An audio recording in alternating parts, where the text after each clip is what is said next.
Assalamualaikum warahmatullahi wabarakatuh. Salam sejahtera untuk kita semua. Teman-teman, kita memasuki e-commerce pertemuan ketujuh, yaitu membahas terkait dengan supply chain. Apa itu supply chain atau rantai supply?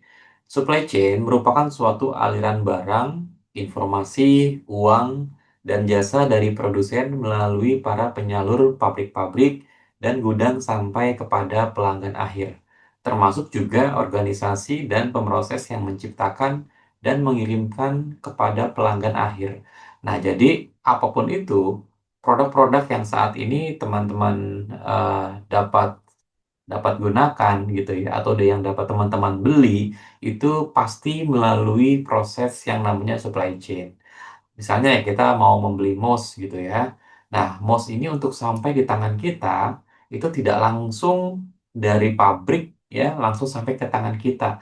Tentu ada organisasi-organisasi, perusahaan-perusahaan yang secara secara berkolaborasi ya bersama untuk mendeliver ya produk ini sampai ke tangan kita.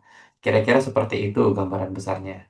Maka dari itu, ya, supply chain dapat disebut juga suatu jaringan yang terbentuk dari beberapa perusahaan yang saling bekerja sama untuk menciptakan produk sampai mendistribusikan produk ke konsumen. Perusahaan-perusahaan tersebut termasuk di dalamnya ada supplier, ada manufaktur, ada distributor, toko atau retail ya, serta perusahaan pendukung seperti jasa logistik.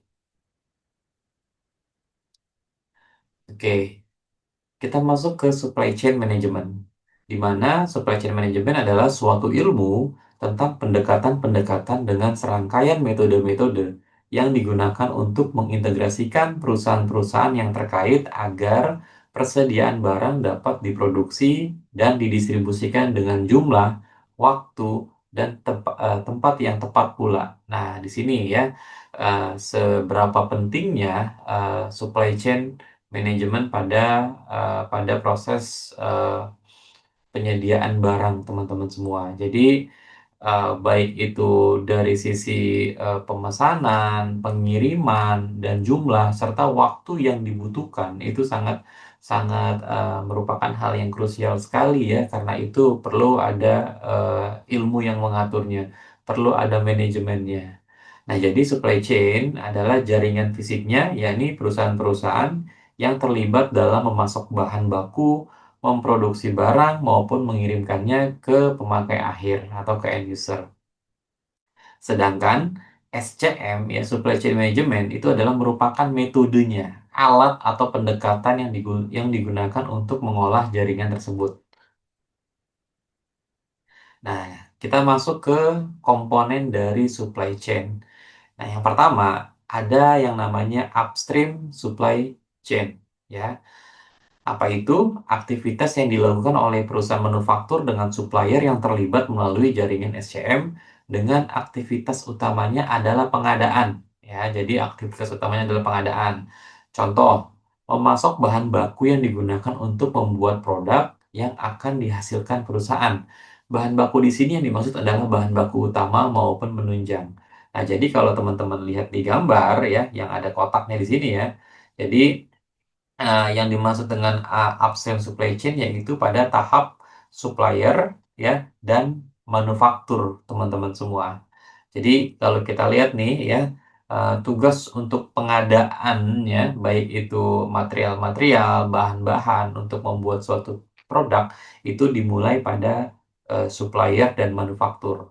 Nah, jadi untuk supply chain upstream ini ya hanya pada supplier dan manufaktur saja, teman-teman. Berikutnya, kita masuk ke internal supply chain. Semua proses in-house yang digunakan dalam mentransformasikan masukan bahan baku dari supplier ke dalam produk yang akan dihasilkan oleh perusahaan. Aktivitas yang terkait meliputi manajemen produksi, pabrikasi, dan pengendalian persediaan. Nah, jadi di sini ya untuk internal supply chain ada pada manufaktur atau ada pada pabrikasi yang mana dari bahan-bahan yang telah diambil atau dikirim oleh supplier ini akan dibuatkan oleh pabrik ya teman-teman ya atau manufacturing ya, seperti itu. Makanya di sini lebih berfokus pada manajemen produksi, pabrikasi, dan pengendalian persediaan. Berikutnya, kita masuk ke downstream supply chain. Nah, apa itu ya? Di mana semua aktivitas yang dilakukan oleh perusahaan yang melibatkan pengiriman kepada customer, kepada pelanggan, aktivitas yang terkait meliputi distribusi, transportasi, ya, pergudangan, dan after sale service. Nah, mungkin kita lihat di sini ya, ada kotak yang warna merah ya.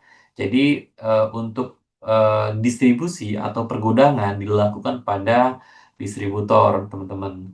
Kemudian untuk after sale service ya dapat dilakukan oleh toko-toko atau retailer retailer untuk sampai kepada tangan pelanggan, teman-teman. Jadi ini adalah downstream dari supply chain, yaitu meliputi distributor, retailer ya, sampai ke tangan customer. Berikutnya, kita masuk ke tipe dari supply chain. Jadi ternyata supply chain ini atau rantai supply ini ya terdiri dari berbagai macam tipe ya. Nah, kalau nanti ada pertanyaan mana yang lebih bagus ya dengan tipe apa yang cocok digunakan? Jawabannya tergantung pada proses bisnisnya, teman-teman. Nah, untuk itu kita coba untuk mengenali ya tipe dari supply chain. Yang pertama, ada integrated make to stock. Tipe ini merupakan proses pelacakan permintaan konsumen pada waktu yang sama, jadi real time ya. Tentu di situ nanti akan ada tools-nya yang saling terintegrasi, misalnya dengan SAP ya, atau dengan tools-tools yang sekarang mungkin agak lebih murah ya, seperti Odoo ya, dan seterusnya. Nah, jadi uh, permintaan akan suatu produk ini dapat dilacak secara real time, teman-teman. Sehingga proses produksi dapat menyediakan persediaan ulang barang ini jadi jauh lebih efisien. Ya, karena sudah tahu nih kebutuhannya berapa unit atau berapa ton, seperti itu ya. Nah, nanti dari hasil kebutuhannya itu bisa langsung diproduksi di pabrik. Makanya kenapa ini dapat dibaca secara real time ya. Berikutnya, tipe berikutnya adalah continuous replenishment. Tipe ini merupakan cara perusahaan untuk memenuhi persediaan ulang secara tetap dengan bekerja sama dengan pemasok atau perantara. Nah, biasanya di sini sudah ada data nih ya antara distributor, ya supplier atau pabrik gitu ya. Ini sudah pasti. Misalnya contoh kebutuhan untuk 1 bulan gitu ya dibutuhkan sampai dengan 500 piece seperti itu ya. Nah itu artinya setiap bulan atau bahkan biasanya juga dibuat dengan quarter gitu ya. Jadi quarter itu kita sebutnya per 3 bulan. Per 3 bulan ya kita membutuhkan misalnya ada stok MOS misalnya ya kita butuh stok MOS di 500 unit ya untuk market Jakarta misalnya seperti itu. Nah, jadi secara secara berulang, secara pasti ya, maka pemasok akan menyiapkan ya dalam waktu 3 bulan itu sudah pasti tuh kebutuhannya sebanyak 500 unit. Itu continuous replenishment. Berikutnya tipe dari supply chain berikutnya yaitu build to order ya. Ini merupakan model suatu perusahaan yang langsung memulai melakukan pengolahan pesanan dari pelanggan ketika pesanan tersebut diterima. Nah, kalau seperti ini, ya cocoknya adalah pada proses bisnis yang sifatnya customisasi, teman-teman semua, gitu ya. Jadi, eh, pada saat ada order ya baru dibuat seperti itu ya. Jadi ada order dulu baru kita buat. Nah, misalnya contoh apa? Misalnya contoh bahkan pada industri software developer ya. Jadi ada software yang sudah uh, package-nya yang sudah jadi atau ada juga software yang memang untuk memenuhi proses bisnis yang unik gitu ya. Maka perlu apa namanya perlu adanya customisasi, desain ya. Nah, itu cocok untuk supply chain build to order. Ya, itu salah satu contohnya saja, teman-teman. Atau mungkin mobil-mobil mewah ya, mobil-mobil mewah seperti Rolls-Royce misalnya gitu ya. Itu juga pembuatannya adalah build to order karena setiap mobil yang dijual itu sangat unik ya, tergantung dari request atau permintaan dari si pelanggan. ya. Mungkin nanti akan ada beberapa proses bisnis lagi yang cocok untuk build to order. Nanti teman-teman silakan dicari ya. Berikutnya tipe dari supply chain yaitu channel assembly. Di sini merupakan model di mana produk dirakit dengan seketika dan langsung dipindahkan melalui saluran distribusi. Nah, kalau seperti ini ya sebetulnya sudah ada part-part atau bagian-bagian yang apa namanya yang sudah siap untuk dirakit ya, teman-teman semua. Gitu ya. Misalnya pada industri mobil gitu ya. Untuk mobil sendiri pun sebetulnya atau mobil atau motor gitu ya, sebetulnya beberapa part itu sudah tersedia gitu ya.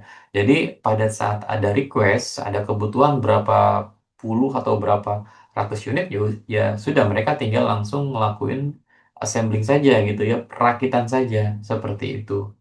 Jadi sudah dari sisi part-part yang akan mau dibuat menjadi satu barang yang utuh, itu sudah tinggal dirakit saja karena bagian-bagiannya sudah lengkap seperti itu.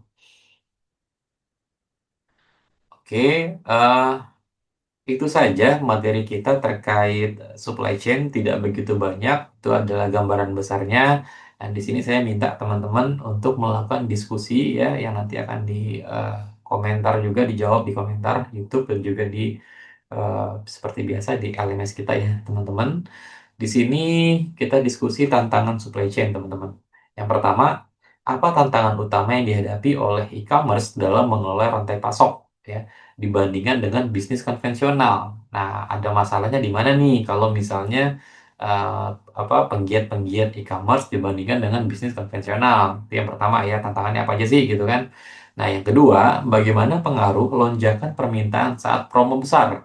Contoh misalnya 11-11, 12-12. Nah, mungkin kalau teman-teman yang ngikutin gitu ya, seberapa lonjaknya biasanya promo-promo sehingga ada pelonjakan dari sisi pembelian ya pada saat kegiatan 11-11, 12-12.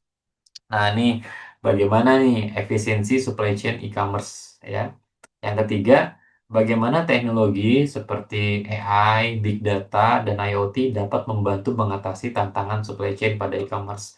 Jadi, eh, kira-kira bisa nggak nih dari teknologi AI, Big Data, dan IoT ya untuk menjawab tantangan-tantangan rantai supply ya pada e-commerce. Tiga poin bahan diskusi itu yang seperti biasa kita akan jadikan tugas online. Baik, itu saja yang dapat saya sampaikan. Kurang lebihnya saya mohon maaf. Terima kasih. Assalamualaikum warahmatullahi wabarakatuh.